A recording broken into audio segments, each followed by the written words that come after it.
கர்த்தருடைய பரிசுத்த நாமத்திற்கு மகிமை உண்டாவதாக. தேவன் அருளியப்போ மினிஸ்ட்ரி மூலமாக உங்களோடு தொடர்பு கொள்வதிலும் இந்த மகிழ்ச்சி அடைகிறோம். இன்றைக்கும் இந்த நாளிலும் தேவன் நமக்கு கொடுக்கிற வார்த்தை எரேமியா 17 அதிகாரம் 10 கர்த்தராகிய நானே ஒவ்வொருவனுக்கும் அவனவன் வழிகளுக்கும் செய்கைகளின் பலன்களுக்கும் தக்கதை கொடுக்கும்படிக்கு இருதயத்தை ஆராய்கிறவரும் உள்ளிந்திரியங்களை சோதித்தறிகிறவருமாய் இருக்கிறேன். ஹல்லேலூயா. கிறிஸ்துவுக்குள் பிரியமானவர்களே, கர்த்தருடைய வார்த்தை சொல்கிறது, கர்த்தராகிய நானே ஒவ்வொருவனுக்கும் அவனவன் வழிகளுக்கும் செய்கைகளின் பலன்களுக்கும் தக்கதை கொடுக்கும்படிக்கு இருதயத்தை ஆராய்கிறவரும் உள்ளிந்திரியங்களை சோதித்தறிகிறவருமாய் இருக்கிறேன் என்று கர்த்தருடைய வார்த்தை சொல்கிறது. பிரியமானவர்களே, கர்த்தராகிய தேவன் அவர் நம்முடைய வாழ்க்கையிலே நாம் செய்கிற ஒவ்வொரு காரியங்களுக்கு தக்கதாக பலன்களை கொடுக்கிறார். ஒவ்வொருவனுக்கும் பிரியமானவர்களே, ஒவ்வொரு நபருக்கும் அவர்கள் செய்கிற வழிகளுக்கு தக்கதாக பலன், அவர்கள் செய்கிற செய்கைகளின் கிரியைகளுக்கு தக்கதாக பலன்களை தேவன் கொடுக்கிறார். நம்முடைய வாழ்க்கையிலே நாம் இன்றைக்கு எப்படி வாழ்கிறோம்? நம்முடைய கர்த்தராகிய இயேசு கிறிஸ்து நம்முடைய வழிகளை பார்த்து, நாம் செய்கிற செய்கைகளை பார்த்து அவர் நம்மை ஆசீர்வதிக்கிறார். நாம் எந்த வழியிலே நடக்கிறோம்? நம்முடைய செயல்கள் எப்படி காணப்படுகிறது? நம்முடைய இருதயத்தை அவர் ஆராய்கிறவர், நம்முடைய உள்ளத்தை அவர் சோதி தருகிறவர். நம்முடைய வாழ்க்கையிலே ஒவ்வொரு நாளும் நல்ல வழியிலே நடக்கிறோமா, அல்லது கர்த்தரை விட்டு வழி விலகி வாழ்கிறோமா, அல்லது பொல்லாத வழியிலே வாழ்கிறோமா, அல்லது உண்மையாய் வாழ்கிறோமா? எல்லாவற்றையும் தேவன் அறிவார். கர்த்தராகிய இயேசு கிறிஸ்து நம்முடைய இருதயத்தை ஆராய்கிறவர். நம்முடைய இருதயத்தில் என்ன யோசிக்கிறோம், என்ன செய்ய வேண்டும் என்று தீர்மானம் எடுத்திருக்கிறோம், நன்மை செய்கிறோமா, தீமை செய்கிறோமா, பாவம் செய்கிறோமா, துன்மார்க்க காரியங்களை யோசிக்கிறோமா, எல்லாவற்றையும் அவர் அறிவார். நம்முடைய இருதயத்தை ஆராய்ந்து நம்மை ஆசீர்வதிக்கிற தேவன். கர்த்தருடைய பிள்ளைகள் இன்றைக்கு எப்படி வாழ்கிறோம்? நம்முடைய இருதயத்திலே நல்ல காரியங்கள் காணப்படுகிறதா, அல்லது பொல்லாப்பான காரியங்கள் காணப்படுகிறதா? பொல்லாத வழிகளை விட்டு மனம் திரும்பும்போது கர்த்தர் நம்மை ஆசீர்வதிப்பார். ஹல்லேலூயா. வேதத்தில் நாம் பார்க்கும் பொழுது தேவனுடைய வழி உத்தமமானது என்று வசனம் சொல்கிறது. பிரியமானவர்களே, நாம் அவருடைய வழியிலே நடக்க வேண்டுமென்றால் நமக்குள்ளே உண்மை காணப்பட வேண்டும். கர்த்தரை ஏற்றுக்கொண்டு அவருடைய பிள்ளைகளுக்குள்ளே இன்றைக்கு உண்மை காணப்படுகிறதா, அல்லது பொய்யான வாழ்க்கை வாழ்கிறோமா? நம்முடைய வழிகளை அவர் பார்த்து நம்மை ஆசீர்வதிக்கிறவர். நாம் எந்த வழியிலே நடக்கிறோம்? இயேசு கிறிஸ்துவின் வழியை பின்பற்றுகிறோமா, அல்லது துன்மார்க்க வழியிலே நடக்கிறோமா, அல்லது தீய வழியிலே நடக்கிறோமா? கர்த்தர் நம்மை கவனித்து கொண்டு இருக்கிறார்.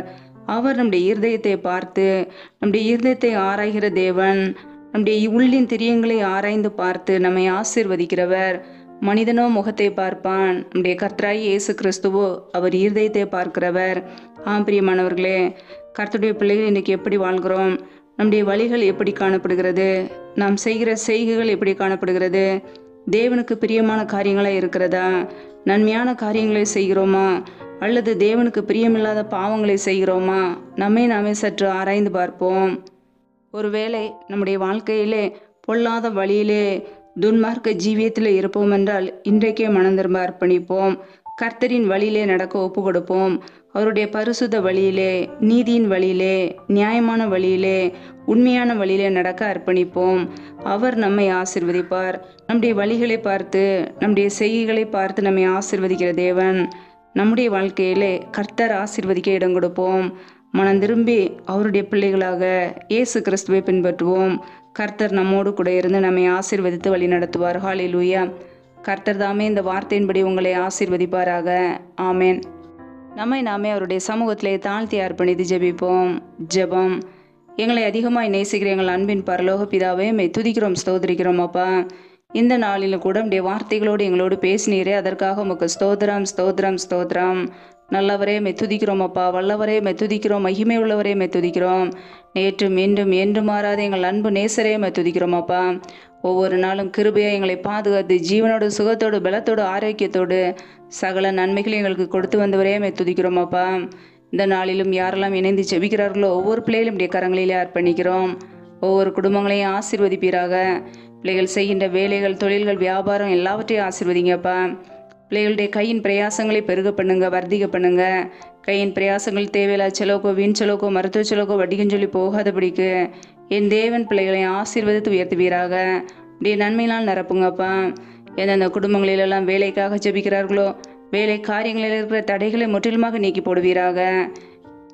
இயேசு கிறிஸ்துவின் வல்லமையுள்ள நாமத்தினாலே தடைகள் முற்றிலுமாக நீக்கப்பட்டு போவதாக. ரியா கபூர ஷேக்கில் எதினிமர அஹரதரபலா ரியா கபூர சந்த ரதன அஹதரபலா. என் தேவன் தடைகளை நீக்கி ஆசீர்வதிக்கிறவர். பிள்ளைகள் படிப்புக்கேற்ற நல்ல வேலைகளை ஏற்படுத்தி கொடுங்கப்பா. எந்தெந்த குடும்பங்களிலெல்லாம் கற்பத்தின் கனிக்காக பல மாதங்களாக கண்ணீரோடு பாரத்தோடு ஜெபிக்கிறார்களோ என் தேவன் பிள்ளைகளுக்கு மனமறங்கி ஆசீர்வதிங்கப்பா. பிள்ளைகள் கர்த்தரால் வரும் சுதந்திரம், கற்பத்தின் கனி அவரால் கிடைக்கும் பலன் என்று வேதத்திலே நாங்கள் வாசிக்கிறோம் அப்பா. என் தேவன் பிள்ளைகளை ஆசீர்வதிங்க. கற்பத்தின் கனியில் இருக்கிற தடைகளை முற்றிலுமாக நீக்கி போடுவீராக. உடைய கரம் பிள்ளைகளை ஆசீர்வதிக்கட்டும். என் தேவனுடைய கரம் பிள்ளைகளை பழிகு பெருக செய்யட்டும் அப்பா. உடைய கரங்களிலே தாழ்த்தி அர்ப்பணித்து ஜெபிக்கிறோம். எந்தெந்த குடும்பங்களிலெல்லாம் திக்கற்ற பிள்ளைகளாய் தனிமையோடு வாழ்கிறார்களோ, கணவரால் கைவிடப்பட்ட ஒரு சூழ்நிலையிலே யாருமே இல்லாமல் கண்ணீர் வடிக்கிறார்களோ என் தேவன் அந்த குடும்பத்தை சந்திப்பீராக. அந்த குடும்பத்தில் எல்லா தேவைகளும் சந்திங்கப்பா. பொருளாதார தேவைகளை சந்திங்க, பண தேவைகளை சந்திங்க, சூழ்நிலைகளை சாதமாக மாற்றி கொடுங்க. என் தேவன் அந்த குடும்பத்தை ஆசீர்வதித்து பெருக பண்ணுங்க. அப்படியே நன்மைனால் நிரப்புங்க. எந்தெந்த குடும்பங்களிலெல்லாம் பலவீனத்தோடு சோர்வோடு வியாதியோடு இருக்கிறார்களோ என் தேவன் அவர்களை தொடுவீராக. அப்படியே சுகமாக்கும் கரம் பிள்ளைகளை தொட்டு சுகமாக்கட்டும், விடுதலையாக்கட்டும். அப்படியே கரங்களில் அர்ப்பணிக்கிறோம். ஒவ்வொரு குடும்பத்திலும் தெய்வீக சமாதான ஆளுகை செய்யட்டும்.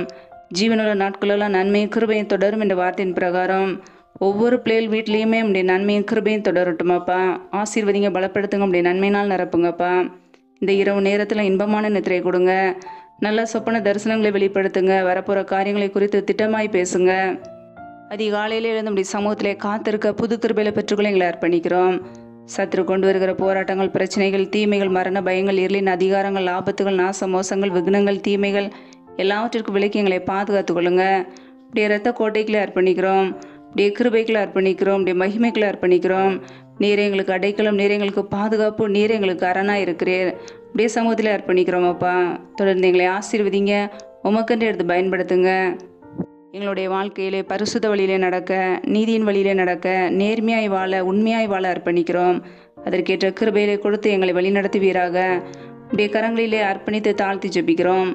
இயேசு கிறிஸ்துவின் மூலம் ஜெபிக்கிறோம் எங்கள் ஜீவனுள்ள நல்ல பிதாவே, ஆமேன். கர்த்தர் தாமே உங்களையும் உங்கள் குடும்பங்களையும் ஆசீர்வதிப்பாராக. ஆமேன். Thanks for watching. Please subscribe our channel. Click the like and share. Click the bell. God bless you.